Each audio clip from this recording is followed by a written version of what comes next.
r/AskReddit. Teachers/child care workers of Reddit. What is worst case of helicopter parenting / my child can do no wrong you've ever seen?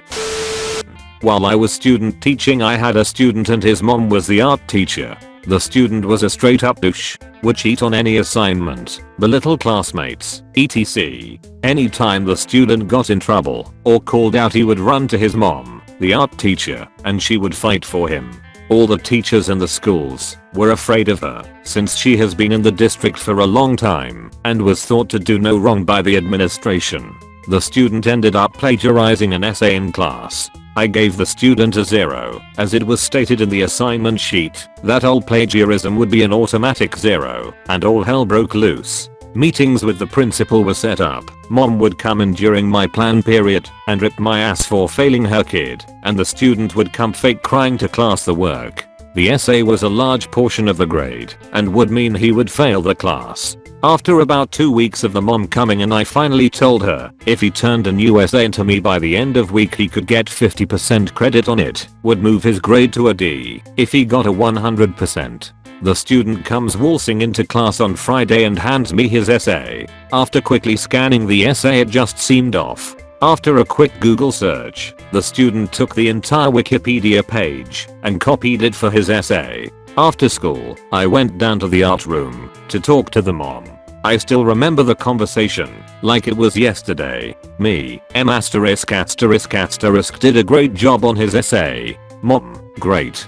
He was locked up in his room all week working on it. Me, when I looked at his paper I did notice there was an odd section though. Mom, what do you mean? Me, this section has a superscript number on it, and I don't see where he cited it. Mom, that is odd. I'll ask him about it. Me, pulls out the printed Wikipedia page over his topic. That is word for word. Here is the Wikipedia page over his topic if you want to look at. Mom, scanning over both and her face turns ghost white. Will he be able to make this up? Me, with a look of disbelief on my face. Hell no. The student ended up getting suspended, and mom tried to fight the suspension. She even went as far to look into the legitimacy of the grade, since a student teacher taught the course. All in all, the mom is no longer a teacher in the district and the kid is in jail for selling drugs. The rest of the staff loved me for standing up to her and her so. First grade, my second or third year, I had a kid whose mother was my first legit extreme helicopter mom.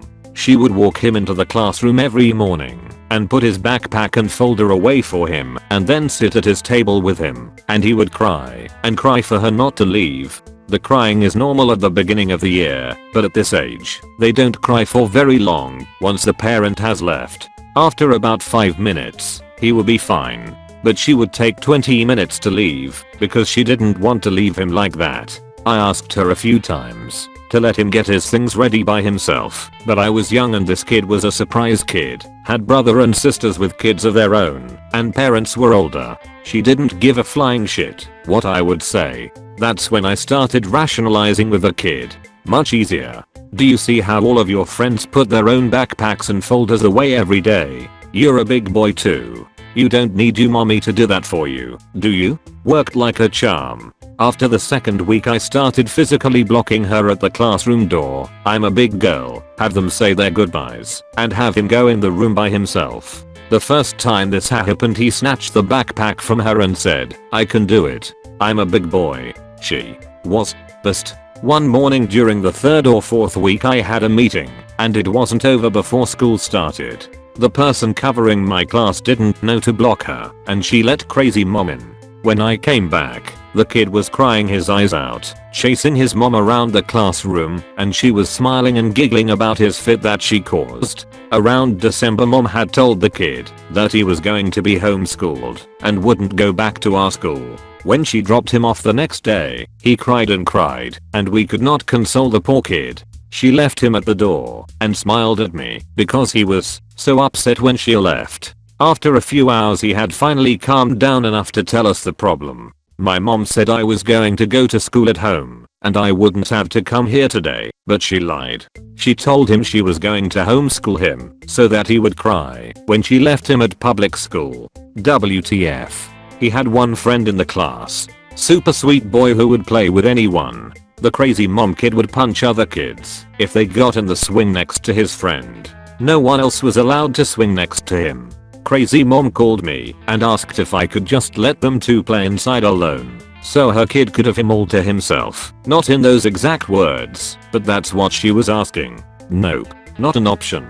Cut to April, and we had a zoo field trip. Our whole class had our lunches in a cooler that was in the bus in the zoo parking lot, except his and his mom's. She insisted that she carry those, and she doesn't want them in the cooler. Whatever.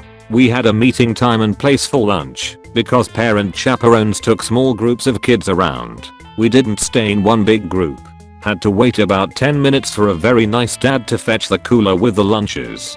Perfect. Waited on the stragglers and let kids use restroom and wash hands while waiting. During this time, kid comes up to me and asks if I have a knife to peel his apple. Yeah, I always bring a knife to the zoo. No, the kind of knife you need to peel an apple isn't allowed in the zoo. Just eat it with the peel on. You'll be fine. He walks away. Lunches get to us, and I make sure everyone is eating and accounted for. Come to crazy mom who is peeling her kid's apple with her car key. What? When she saw me walking up she said, "It's better to eat the peel separately, it's healthier with that smile." I say, I hope you sanitized the key before you started. Otherwise, it won't be healthy at all. Then I returned the same smile. At this point, she hands the apple to the kid, and he said he didn't want it. She was flabbergasted. Why not? I just spent 20 minutes peeling it for you. He said, that's gross. You used a car key and walked away to play with his friends. There are more stories about this parent from other teachers as he moved through the school. She once snuck into the school to get a picture of him taking his first standardized test. This was literally against the law in TX. Photographs during state testing, and they had to contact the testing officials and fill out tons of paperwork, and our school had to reschedule the testing dates, all because crazy mom wanted a picture of her baby taking his first test for his scrapbook. Didn't mean for this to be so long. Sorry. That mom still pisses me off when I think about her and how she effed up her kid's life. TL. Doctor, crazy mom wanted her kid to cry every day when she left him at school, and when he didn't cry anymore, she would lie to him to get him to cry for her not to leave. She also made a whole school stop and reschedule a state standardized test because she wanted a picture of her baby for a scrapbook. Preschool teacher here, but one that comes to mind is this one particular one. We told this mom for years her son needed to be seen by a doctor for his behavior, but she wept and denied and blamed. We went around in circles with her from the day he began at 2 years old until he went to kindergarten. Actually, we still do now, and he's in first grade and in our after school program. These are actual quotes that flew out of mom's mouth as soon as we told her son's behavior for that day. Well, he had 2 servings of fruit last night with dinner when she was told he had an awful day and could not keep his hands to himself nor listen to directions. This is my favorite excuse of all time. He had a play date on Saturday. Those always rile him up when told about similar behavior on a Tuesday. Well, he's been with his dad for 2 days now. This one dad did not mess around. This child listened to and respected dad much more than mom because he disciplined him. He held him accountable. Mom's interpretation of his behavior was his dad's fault, not her son flying off the handle in her care because he knew he'd get away with it, unlike at dad's. Well, when he's with that child, his behavior gets worse. No, it doesn't. Similarly, well, what did that child, any child, do to him when told about altercations with other children? You see the point. Nothing was her son's fault. Nothing. And he knew that. When she told me he had been diagnosed with ADHD, I wasn't nearly as surprised as she thought I would be. He's now in our after school program, and our driver overheard his first grade teacher, oh thank God, when she saw that van driver was there to pick him up. Even his school teacher can't handle him in class, I have heard from the grapevine. He also had a younger sister who's been kicked out of another school and was well on her way to being kicked out of ours when I left for her behavior also. She's only 3. Examples include peeing on a teacher when she didn't get her way, hitting and kicking other staff, etc. She is her brother, except worse in some ways. I have more stories about more children and this child, if there's interest.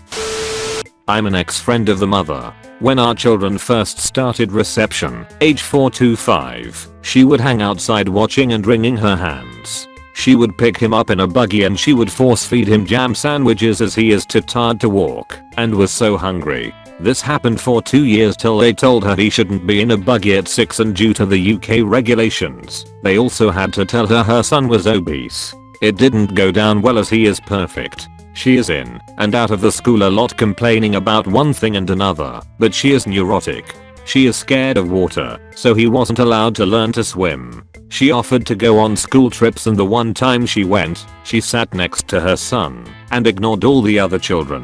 When they refused her going on future trips, she wouldn't let him go either. The school did little activity breaks away, 2 nights to start, and by the time they left to go to secondary school, it was 4 nights. Nope, never allowed to go. This kid was superior and his mum had bigged him up to believe he was a genius. In the UK they have grammar schools which you have to pass an exam to go to, and we have 3 local grammar schools in a 10-mile radius that are brilliant. She was horrified when he got into the bottom of the 3. Obviously they didn't grade his test properly, etc. Obviously not his fault. Now I was the only person who'd call her out of the bullshit, and funnily enough she liked me. My son also got into this school, so she desperately wanted my son to pal up with her son, as throughout junior school he'd been bullied and my son doesn't like bullies and stood up for him. It didn't matter who was getting bullied, he just flat out hates it. He also passed his adult black belt in kickboxing at age 10, so this mother was desperate for our kids to be together.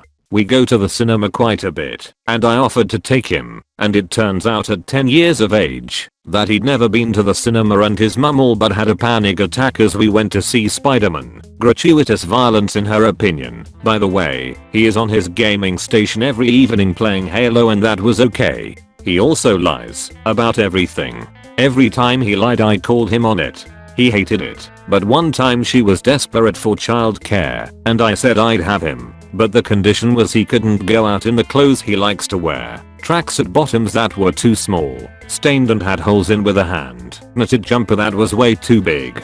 He looked a state, and I was taking them to an event about 20 miles away. She said that is his favorite outfit, and he has loads of nice clothes, but doesn't wear them. I explained that as a parent, she needs to tell him what is appropriate and what isn't, and at the age of 11, he should not rule the roost. Then I picked them up, clothes marginally better, and we went to said event. She had a panic attack as this kid had never been out of our county, ever.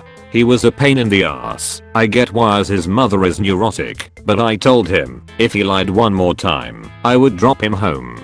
He also didn't know how to converse. You'd ask him a question and he would never ask anything back as the world revolved around him. I asked him what his favorite film was, and he said a film I knew wasn't out yet, and also a 15 certificate. I called him on it, and I got him to admit that he hadn't actually seen it, but knew it would be his favorite. So the boys start school, and thankfully they are out in different classes. Now this school is all boys from age 11 to approximate 17, and there is swearing, sexual references, etc, etc.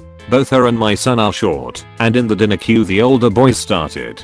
My son laughed it off, but her child went running to the teacher all upset. That night she is ranting on Facebook about how bad the bullying is. Obviously I say it isn't bullying, it is their first day and it's almost hazing. The more he shows a reaction, the worse he'll be. Tell him to laugh it off, and they'll leave him alone. It doesn't help that she stands outside the main entrance to the school and grabs his hand to cross the road, as he can't be trusted to cross the road without her. The next day one of the kids swore at him, and he is distraught, and he called him a mummy's boy, according to her post. She is messaging me asking if I'll complain with her. Nope, and that it is ridiculous. The school are doing nothing, and she is going to take it further, etc, etc. At the same time this kid needed a tooth out, and it turns out he has a condition which is hereditary, something to do with his jaw, so after 3 weeks in the school she takes him out for the operation. He doesn't want to go back as he doesn't like the name calling, and mummy can't protect him, so he feigns that his mouth is hurting him a lot, etc. He is off for 3 months. The school sent a get well card back, and she put on FB that he is universally loved by all that meet him. Anyway, it turns out they'd been sending him homework home throughout this time and he wasn't doing it, and all of a sudden he had to go back to school. So he has a breakdown and she takes him out of grammar school and puts him in the local comprehensive school, which is failing and has some really rough and badly behaved children in it. Apparently his first day is hideous. If he thought the name calling and swearing was bad at the grammar school, it was 100 times worse here. But he can't tell his mum. All the kids from his junior school are on Snapchat and he hates this school. Hates it so badly because he has no friends and his old friends from their junior school don't want to know him. Mummy still waits outside for him. Now age 13. He has been physically bullied. I do not agree with this at all, but the school has this reputation. And on FB she is crowing how much better this school is and has a nicer caliber of child, and the school listen when she goes in and takes her concerns seriously. My friend works there. They don't. They just humor her as we know she is a Fruit Loop. As for the son, he is still pushing boundaries, not doing homework etc. because he is a genius and doesn't need to because his mum tells him so. Oh, and he still hasn't been on a school trip as mummy wasn't allowed, and they can't be separated as she suffers from Cyprian anxiety. Can't wait till he goes to college. Oops, sorry for the length.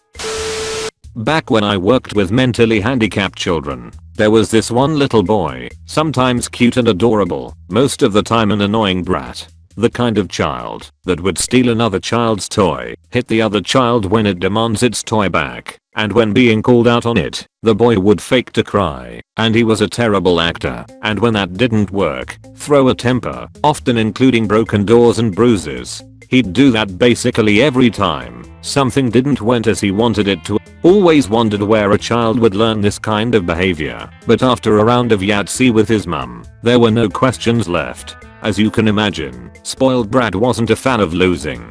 Even more, spoiled brat's goal when playing Yahtzee always was to roll a double with sixes. So far, so unrealistic. When spoiled brat enthusiastically shook the dices in his last attempt to get a boxcar, you could already see a glimpse of pure madness in his eyes. You knew he desperately wanted the dices to bend to his will, and if they won't, somebody's going to get hurt. The dices fall, and dare to disappoint. Me and my coworkers look at each other, knowing we now see another performance of the well-known play. He's screaming, jumping up, runs into the kitchen, buries his face in his hands and starts to moan and cry, proving a talent for acting that wouldn't even have landed him a role as a tree in a kindergarten's play. As I'm nearest by, I know it's now my turn to navigate him through the stormy sea of emotions with just the right amount of strictness, intransigence, and leniency in hope to get him to calm down. But suddenly, there comes my alleged savior, my life boy. His mom enters the room.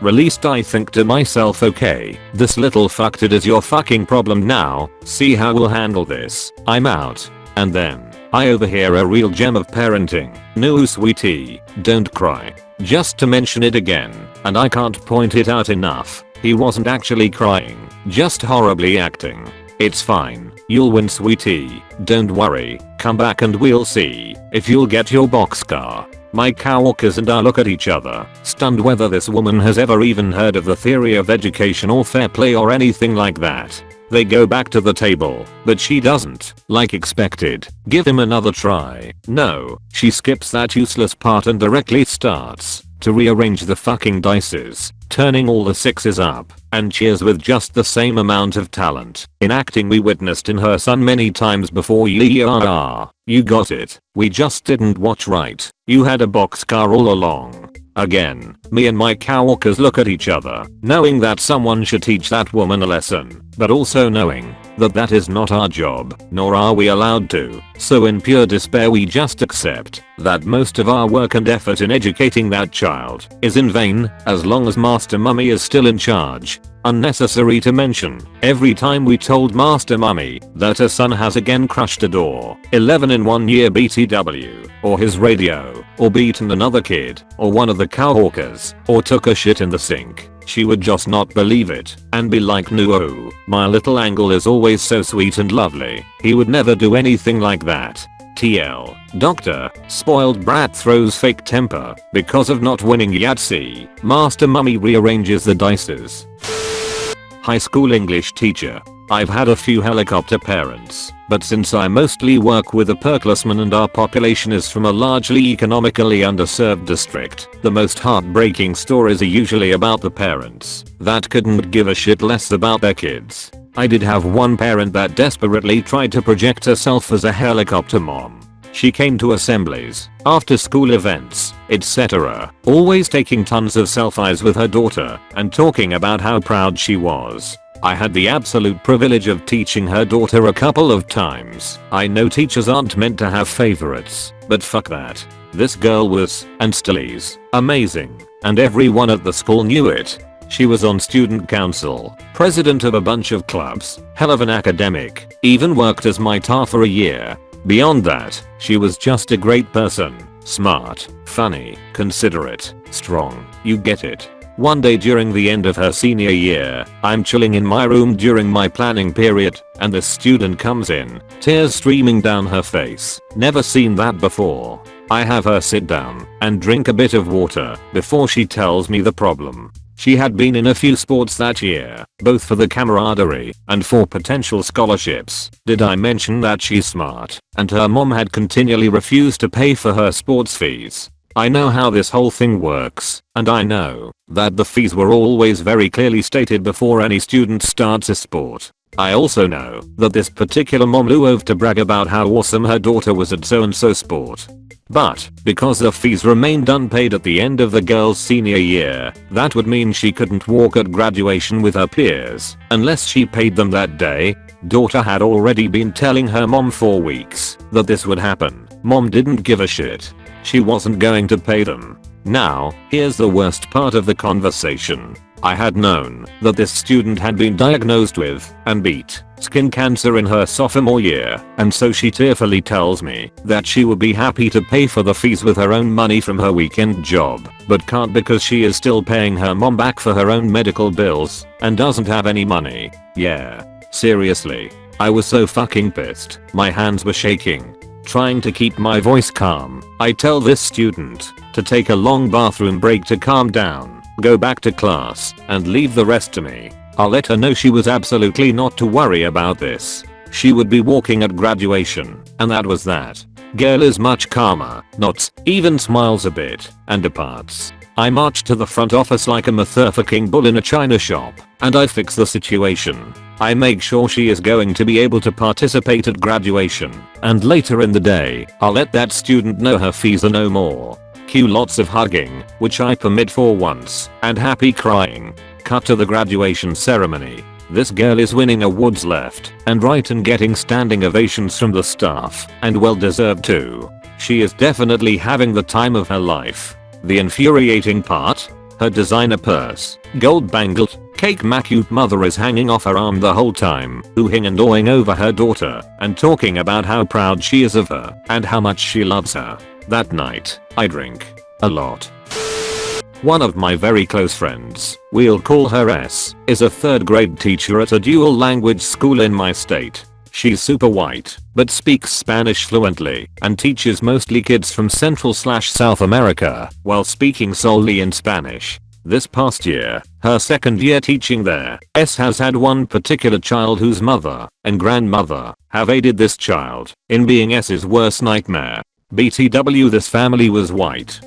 The child has behavioral issues, in part caused by being somewhere on the autism spectrum, but the school and district has no action plan for handling the child's outbursts. The parents never filed one. After ignoring calls from S for several months at the beginning of last school year, S was finally able to get the mother in for a conference. The mother sat down to face S and started rattling off all the ways in which the school wasn't helping her child, blaming S for allowing her daughter to be bullied. S tried to explain to the mother that in fact it had been her very own daughter bullying kids in class. She would insult her classmates, throw things around the room, stand on her desk and shout, take other students' stuff and hide it, just all kinds of stuff. S tried repeatedly to explain to the mother that the reason this conference was called was because her child had been acting out inappropriately, and S wanted to discuss why there wasn't an action plan for the child. The mother went off on S, cursing and at one point threatening to pull her child from the school, exclaiming things like, "My daughter doesn't lie to me, and this school is terrible. They don't even know how to deal with a child properly." It was such a violent outburst that S refused to meet solo with the mother ever again, either always having her counterpart teacher, the one who would teach S's classes in English the other part of the day, or even the principal. She was forced to meet several times with this woman over this child, and each time she left the meetings beaten down and exhausted. So much so she's considering never teaching kids again when her contract with the school is up in a couple of years. Eventually, the grandmother of the student got involved, and in one instance at least came by the school with the child's mother to shout at S, calling her incompetent for not managing the child the way they like despite no one knowing the way they like, since they never filed an action plan. They degraded her until she simply started ignoring the child's antics and tried her best to teach on while the child acted up. The child alienated most of her classmates, and towards the end, if the school year the mother followed through on her threat to pull her daughter. S was so relieved to be back to teaching her class without constant interruption. It only lasted 2 weeks. The mother was forced to re-enroll her child if she wanted her daughter to have a chance at moving up to the next grade level for the next year. I've never seen poor S look so miserable in her life. Honestly, S is a saint, and I'm crushed that this experience has her questioning even being a teacher. She was always so dedicated to her kids. I used to love going shopping with her for new classroom stuff, picking out carpets for her kids to sit on in the reading corner, and plushy versions of science stuff like atoms and new books and colorful pens for her kiddos. It's parents like that who force good teachers to stop teaching. I worked in preschool once. We had a kid transfer in towards the end of the year. I worked in the 3-year-old classroom, and he was an older 4, but he ended up in my class after about day 2. There are kids with behavior problems, and then there was this psychopath. He was incredibly aggressive and had a temper that could rival a roided out bodybuilder. Didn't hand him the snack first. He'd punch the kid with the snack and take his food. Someone got the blocks first. He'd hit them in the head with the biggest block he could find. He had no qualms about challenging adults too. And he was a massive kid. It was like taking on a small adult. End of day was his power hour. Once our numbers were down, we'd start combining classes while parents came to pick up. So luckily, there were other teachers in the room to witness his behavior. In one shining moment of glory, he choked out an openly gay little boy because he was wearing a dress and playing tea party with the other little girls. We had to pry his fingers off this kid's neck. I confronted the mom once when she came to pick him up. This kid started running around the room, screaming his head off and throwing chairs. And then he ran back towards mom and promptly kicked the baby carrier holding his newborn sister. Then he attempted to punch and kick me. I moved myself just in time to miss him. Mom's response? She laughed. "Oh Johnny, sweetie, stop that. You're being a meanie weenie." Laugh laugh laugh. It was then that I concluded that mom was also mentally unstable. I went to my director and insisted on him being removed from my classroom. If he was going to hurt me or someone else, it wasn't going to be under my watch. But it gets better. Years later, I moved to a new neighborhood. I take my own kids out to meet the ice cream. And who should be at the front of the line? Sweet little Johnny. For some bizarre reason, the ice cream truck guy looks up at me and says, "You know this kid? He keeps coming to my truck every day with $50 bills. He doesn't know how to make change, so he wants me to take the whole $50 and keep it. I think he's stealing it from somewhere." To which I replied, "Yep, wouldn't be surprised." Still not done. Because fate apparently has tied me to this little demon. I take my dog out on a walk. My dog is very large and not very nice to strange dogs. As I'm coming down the street, I spot this kid at the end of the block. He's dragging this little pug behind him. He sees me and books it straight for me. My dog's hackles go up. Either this kid is going to lose a face or the pug is going to be dinner. I turn and start to head in a different direction, but he's running at me now screaming, "Hey, get back here. I want to see your dog." I told him no. My dog is not nice. Stay away. Then the dim bulb flickered in his head. Hey, I remember you. I hate you. Ran all the way home. Thank you so much for watching. Please like and subscribe the channel.